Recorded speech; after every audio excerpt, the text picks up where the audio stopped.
Well, hello, welcome back to the Real World Garage. We're back here today with Project Camry. I'm not sure if you're familiar with this particular project. I will throw a link up here in the top so that if you're interested, you can go check it out. This is the car where we put a 96 motor in a 99 model Camry, which is the 5 SFE engine. Wanted to give you an update on that, let you know how it's doing. And the other topic I wanted to cover today was, and I've seen this a lot here lately on different forums. I have different forums on Facebook that I participate in, offer advice. I have other forums I participate in out on based out on the internet. And a common question that I see asked is, will my so-and-so model car, 15-20-year-old car, make a 1,000-mile road trip? So I wanted to get into that today. I wanted to talk about a few things, and yes, you can make a nice long road trip in an older car. So let's get into it, and we'll go over a few things to help you keep your car on the road.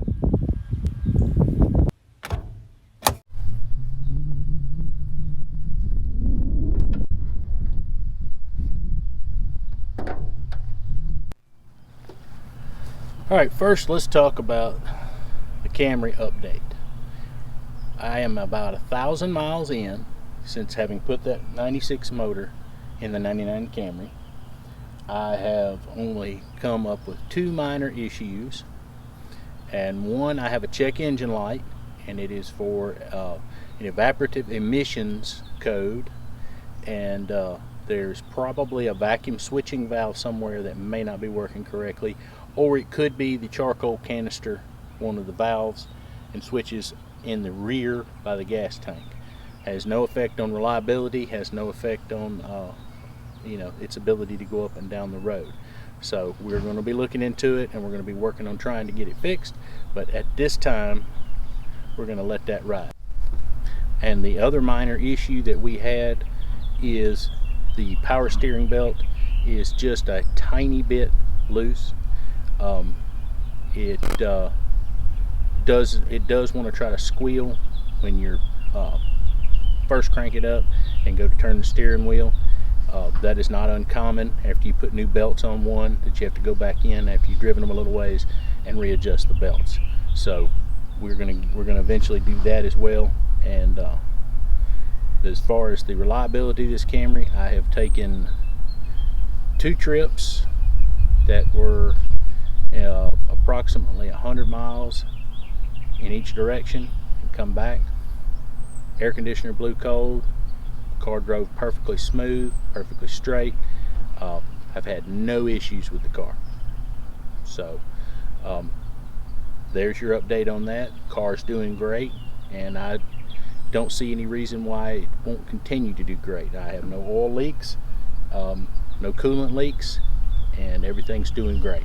So now we're going to get into and cover road tripping an older car. Alright, now I want to talk to you about the road tripping of an older automobile. Is it possible?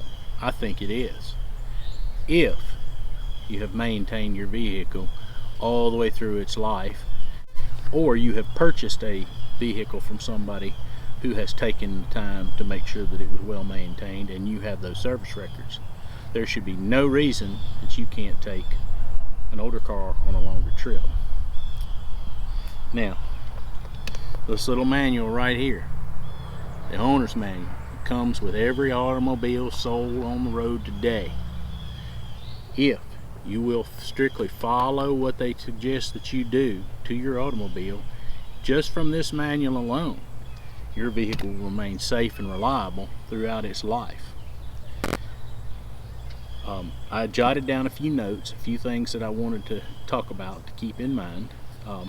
This particular car that I'm standing beside has a timing belt.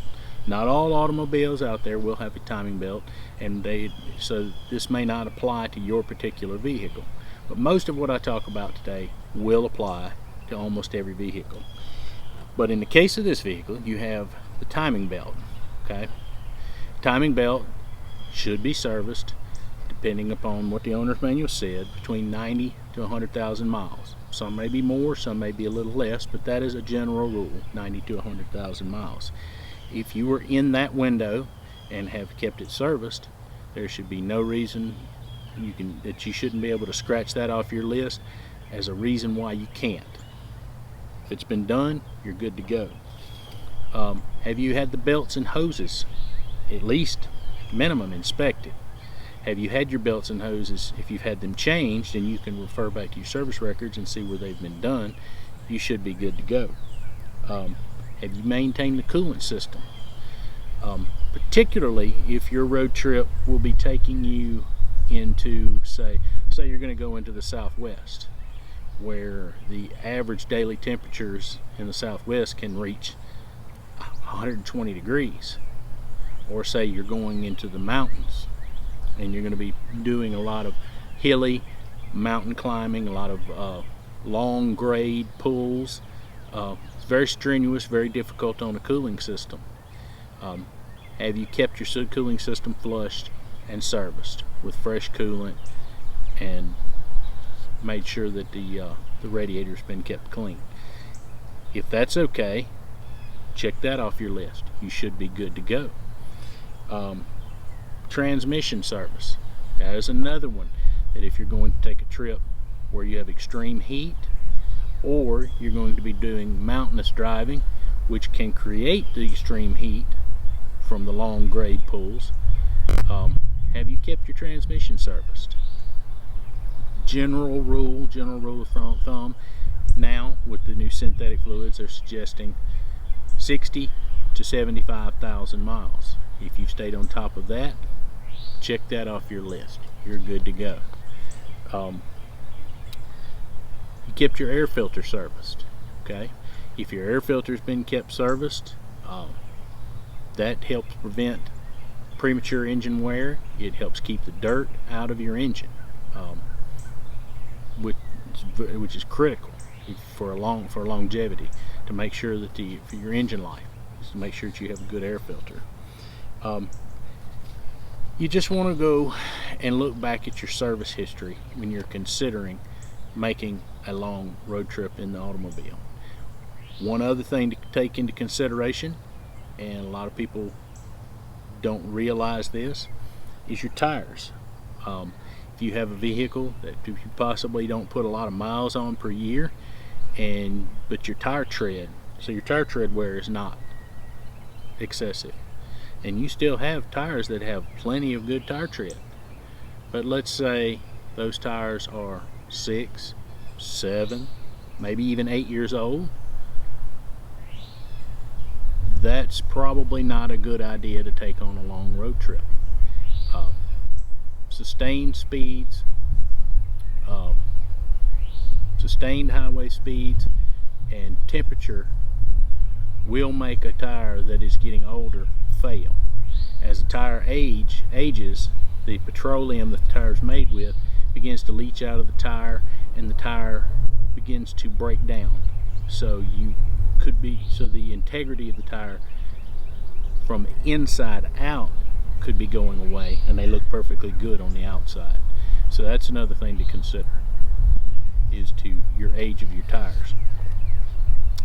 If you have a trusted service shop that you've always taken your vehicle to maintain it and to make sure that everything is kept on the up and up, you go there for your oil changes, you go there to get tires, they do other minor repairs, and they have always done you a good job, and they're trusted to you, run your car by there and ask them to just give it a once over. Ask them to just take a quick look at it. Most repair shops, honest and reliable repair shops, will take and do a courtesy look over of your automobile, and they can spot things, because we do this. I'm a mechanic, and we do this on a daily basis, and it will take a snap of a finger to spot something that might cause you a problem on the road. It doesn't take us long to be able to glance over, and as I said, if you've been going there for a long time, they have your maintenance history, they know what's been done to your car, and they can be able to suggest or discourage you from taking that trip. my basic opinion is if you have kept your vehicle maintained, it is in good running order at this time, there should be no reason why you can't take a nice long road trip. And with that said, let's go ahead and I will cover a couple other things that you probably should have with you on this long road trip. These are some things that I have, one of these particular items I've discussed in one of my other maintenance videos.